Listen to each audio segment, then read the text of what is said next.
Cat, Cobra Cat, Cobra Cat. Tank.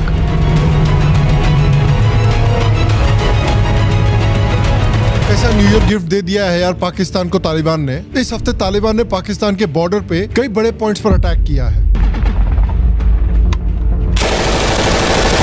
इसका साल जो है मैं इसको जंगों और इलेक्शंस का साल कहूंगा। कई जंगें शुरू हुई, कई जंगें एक्सट्रीम पे गई, कई जंगें अभी हो रही हैं, कई नए फ्रंट खुल रहे हैं। 80 से ज्यादा मुल्कों में इलेक्शन हुए। रशिया, यूक्रेन है, म्यांमार है, सूडान। कई इलाकों पर कब्जे किए, पाकिस्तान में घुसने की कोशिश की, पाकिस्तान की आर्मी को अटैक किया, टारगेट किया, हमारे कई नौजवान जो है शहीद किए। उसके बाद इस वक्त अफगानिस्तान में जश्न मनाया जा रहा है।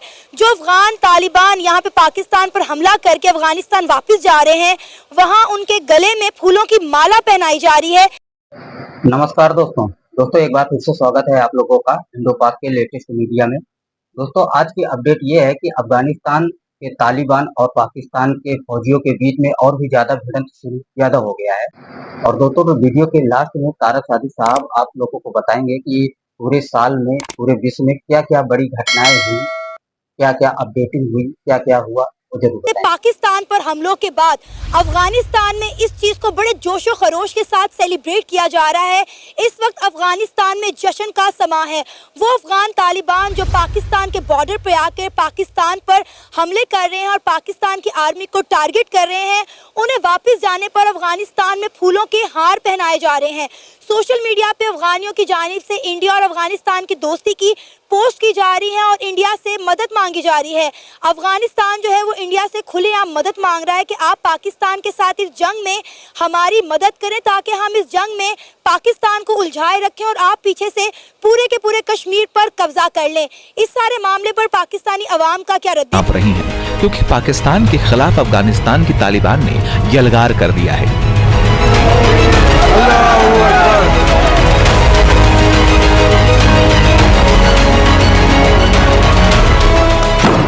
पाकिस्तान और अफगानिस्तान की सीमा रेखा यानी डुरंड लाइन कई दिनों से दहल रही है। डुरंड लाइन पर पाकिस्तानी फौज और तालिबानी जंगबाजों के बीच जबरदस्त युद्ध हो रहा है।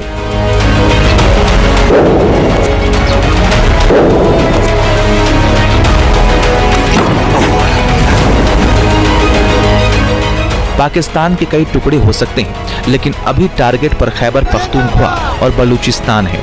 अथॉरिटीज, पाकिस्तान के पॉलिसी मेकर्स जो हैं वो यही सोच रहे हैं कि आखिर टीटीपी को कंट्रोल कैसे किया जाए। पहले तो उन्होंने तालिबान जो थे, जो गवर्नमेंट है तालिबान की, उनसे कहा कि जी आपके लोग हैं, इनको संभालिए, इनको रोकिए।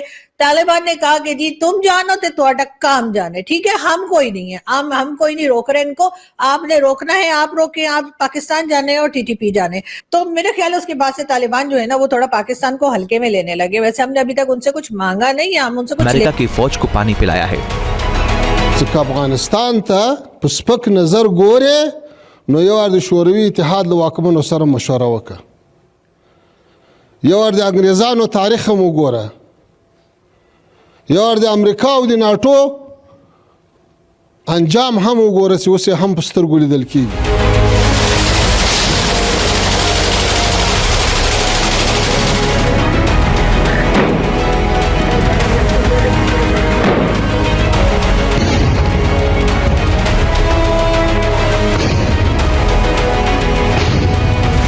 तालिबान यहाँ पे पाकिस्तान पर हमला करके अफगानिस्तान वापस जा रहे हैं, वहाँ उनके गले में फूलों की माला पहनाई जा रही है। क्या कहना चाहेंगे? हम तो कह रहे थे कि अफगानी हमारे भाई हैं, आज वो हमारा ही खून बहा कर खुश हो रहे हैं। देखें, ये जो मामला है ना हमारा सरहद का, ड्यूरंड लाइन का, ये जब से 80s में 18वीं सदी में ये मामला जो है इसको टैकल किया गया था कि ब्रिटिश ने एक बाउंड्री लाइन जो है वो ड्रॉ कर ली कि जो अफगान अमीर थे कि उनके साथ के हम लोग जो है ना, ये सरहद है, इसके एक साइड पे इलाका आपके और दूसरी साइड पे हमारा है। लेकिन मसला ये है कि जिस तरह इंडिया ने कश्मीर को, जो हमारा आज़ाद कश्मीर है, उसकी सरहद को तस्लीम नहीं किया, इसी तरह अफगानिस्तान ने भी इसको तस्लीम नहीं किया। और अफगानिस्तान की जो सरजमीन है ना, उसे हम ये कह सकते हैं कि बागियों की सरजमीन है। वो कभी भी एक तो उन्होंने, आपने ये देखा कि अमेरिका से पहले अफगानिस्तान में रूस आया, वो अब किसी का कब्जा जो है वो अपने ऊपर तस्लीम नहीं करते और जंगजू तबीयत के लोग हैं। अब ये मामलात जो थे इसमें नो डाउट कि पाकिस्तान ने अफगानिस्तान को बहुत ज़्यादा सपोर्ट किया, खास के तालिबान को। सबसे पहले तालिबान की मुल्ला उमर की गवर्नमेंट जो थी उसको पाकिस्तान ने तस्लीम किया था और मैक्सिमम सपोर्ट जो था वो पाकिस्तान ने दिया था। हमारे मौलाना फजल रहमान साहब के मदरसे के वो शागिर्द थे, हमारे मतलब ये कह लें कि पाकिस्तान के ही बच्चे थे जिनको जो दोबारा उसमें इक़्तिदार में आए, फिर 9/11 हुआ। अब ये जो सबसे बड़ा इशू है ना, अब हमारा अफगान तालिबान के साथ नहीं है, ये जो अफगान गवर्नमेंट है ना उसके साथ नहीं है, ये जो तहरीक तालिबान है ना पाकिस्तान की, तहरीक तालिबान पाकिस्तान और तहरीक तालिबान अफगानिस्तान। अब तहरीक तालिबान अफगानिस्तान नए फ्रंट खुल रहे हैं। 80 से ज्यादा मुल्कों में इलेक्शन हुए, रशिया, यूक्रेन है, म्यांमार है, सूडान सिविल वार है, साहिल के अंदर इस्लामिक सर्जेंसी शुरू हुई है, सीरिया का नया है, चीजें शुरू हुई हैं, यमन मुसलसल बमबारी हो रही है वहां पे, और इस वक्त कई नए फ्रंट, पाकिस्तान, अफगानिस्तान एक दूसरे के आमने सामने खड़ा है स्टेट टू स्टेट। तो ये सारी चीजें हैं, इनमें देखते हैं, लेकिन जल्दी से पहले थोड़ा थोड़ा सारा इसको कवर करते हैं। जनवरी में, जिस तरह मैंने आपको बताया, 7 जनवरी को सबसे बड़ा इवेंट ये था कि बांग्लादेश के अंदर बगैर अपोजिशन के इलेक्शन हुआ, जिसमें हसीना वाजिद ने स्वीप किया अल्टीमेटली, और उसी के रिजल्ट में उन्हें रिजाइन देना पड़ा। फिर 13 जनवरी को ताइवान का इलेक्शन हुआ, 16 जनवरी को पाकिस्तान के ऊपर ईरान ने हमला किया, फरवरी में अजरबैजान के इलेक्शन हुए, 8 फरवरी को पाकिस्तान के इलेक्शन हुए। मार्च के अंदर जो है यूनाइटेड नेशंस ने एक ऐलान किया कि 56% लोग जो गाजा में मारे जा रहे हैं वो बच्चे और औरतें हैं। अप्रैल के अंदर 1 अप्रैल को इजराइल ने ईरानी एम्बेसी के ऊपर दमिश्क में हमला किया। 13 अप्रैल को ईरान ने उसका जवाब दिया, इजराइल पे हमला किया। 10 मई को यूनाइटेड नेशन जनरल असेंबली ने रेजोल्यूशन अप्रूव किया कि फलस्तीनी रिप्रेजेंटेटिव वो भी अल्फाबेटिक ऑर्डर में असेंबली में बैठेंगे। 30 मई को डोनाल्ड ट्रंप साहब को 34 काउंट्स के अंदर, जिसमें हश मनी भी थी, उसको गिल्टी करार दिया। जून के अंदर बीजेपी 1 जून को बीजेपी अपनी जो 400 सीटों का नारा लगाती थी वो सीटें हासिल ना कर सकी लोकसभा में, और नेशनल डेमोक्रेटिक अलायंस के जरिए उन्हें गवर्नमेंट बनानी पड़ी। 24 जून को जूलियन असांज बर्तानिया से छोड़ के ऑस्ट्रेलिया चले गए अमेरिका से डील करने के बाद। 23 जून को हज का हादसा हुआ, जिसमें 1300 हाजी जो है वो अपनी जान खो गए।